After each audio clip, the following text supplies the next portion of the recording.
नेत्यांना घ्यायचं आणि त्याला संपवायचं ही भाजपची परंपराच राहिली आहे।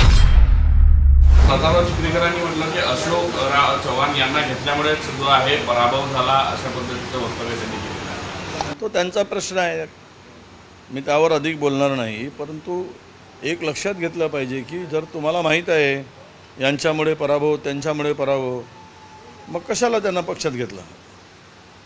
काय गरज होती?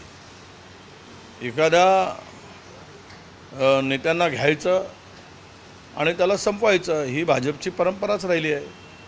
त्याच परंपरेचा हा भाग आहे की काँग्रेसच्या नेत्यांना असेल, राष्ट्रवादीच्या नेत्यांना, इतर पक्षातल्या नेत्यांना सोबत घेऊन त्यांच्या छाताळावर पाय ठेवून स्वतः पुढे जायचं ही भाजपची काही आजची पद्धत नाही। ही अनेक वर्षापासून आम्ही ते बघतो आहोत।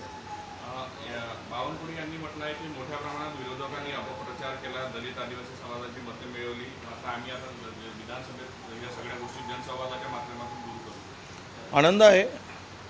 लोकांना खोटारडेपणा कोणी केला आहे, 10 वर्ष फसगत कोणी केली, संविधान बदलायची भाषा कोणत्या पक्षाच्या लोकांनी केली, आणि आज शेतकरी उद्ध्वस्त झाला आहे त्याला कोण जबाबदार? हा अपप्रचार होता की प्रचार होता? महागाई वाढली हा अपप्रचार होता की प्रचार होता?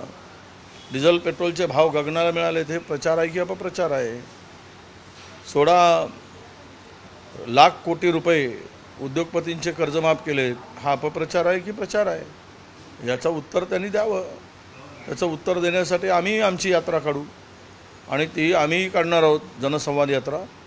आणि त्या यात्रेच्या माध्यमातून ते जिथे जाऊन खोटं सांगतील तिथे जाऊन आम्ही खरं सांगणार आहोत। विधानसभेसाठी तात्काळ कामाला लागा असे आदेश काल भाजपच्या बैठकीत जे आहे उपमुख्यमंत्री देवेंद्र फडणवीस यांनी दिले आहेत। त्यांचा तो प्रश्न आहे, आपापले पक्ष आपापल्या कामाला लावतात। सगळ्यांनीच आता विधानसभा निवडणुका जवळ आल्या आहेत, त्यामुळे सगळ्यांनी तशा प्रकारच्या सूचना दिलेल्या आहेत।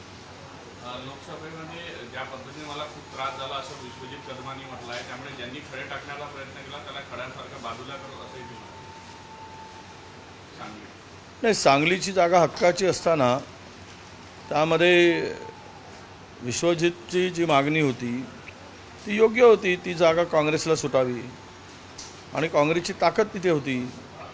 परंतु ठीक आहे, महायुतीमध्ये काही गोष्टी घडतात, पण आता आपण निवडणुका संपल्यानंतर आता वाद वाढवत बसायचा नाही, तर वाद मिटवून महाविकास आघाडीला पुढे जायचं आहे, हे आता आपल्याला करावं लागेल। आणि मी विश्वजितजींना सुद्धा सांगणार आहे की आपण आता अधिक वादात न पडता विधानसभेच्या निवडणुका जिंकण्यासाठी आपण सर्व एकत्र येऊ। त्यांनी असंही म्हटलं विधानसभेत आम्ही त्यांना दाखवू ज्यांनी आम्हाला अडथळे आणले। आम्ही तेच सांगतोय त्यांना, आम्ही भेटू त्यावेळेस त्यांची समजूत काढू। त्यांच्या मनात थोडासा काही राग असेल, स्वाभाविक आहे, तो राग नक्की दूर केला गेला पाहिजे असं मला वाटतं।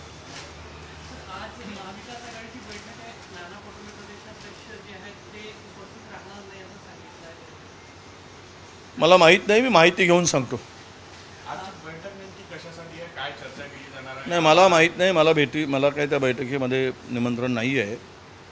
जर असतं तर मला माहीत झालं असता एजेंडा बैठकीचा, परंतु आज माझ्याकडे ती माहिती नाही।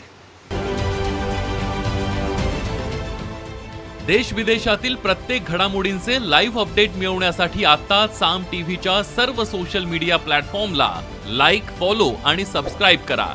तसंच सर्व नोटिफिकेशनसाठी बेल आयकॉन प्रेस करायला विसरू नका।